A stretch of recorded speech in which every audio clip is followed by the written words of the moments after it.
तो हेलो दोस्तों, हम इस वीडियो में बात करेंगे भोजपुरी के सुपरस्टार यानी कि पावर स्टार पवन सिंह जी के नए गाने के बारे में। और इसमें बहुत सारी बात हम बताएंगे इस वीडियो में।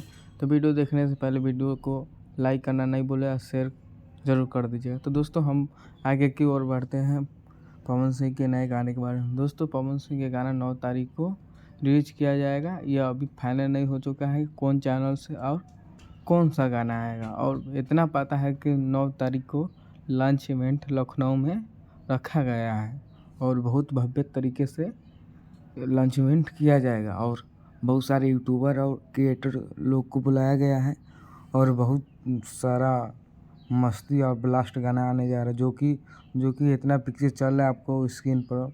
बहुत सारे गाना है और रत्नेश जी भी बताए हैं। बहुत पवन सिंह कल लाइव आए थे जो कि केक काट रहे थे वो अपनी माता जी के साथ और वो अपने साले जी के साथ और भाई सब लोग। अब भतीजा का उनका कल बर्थडे था।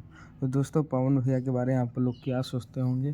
पवन भैया के बहुत बड़ा प्रोजेक्ट आने जा रहा है जो कि 9 जून को आने जा रहा है, जो कि बहुत ही बड़ा भव्य तरीके से इवेंट किया जाएगा। तो दोस्तों चैनल पर नए हो तो चैनल को सब्सक्राइब कीजिएगा। वीडियो को लाइक नहीं किए तो वीडियो को लाइक करना मत भूलिएगा और चैनल को सब्सक्राइब करना ज़रूर कीजिएगा। जय हिंद, जय भोजपुरी। धन्यवाद दोस्तों।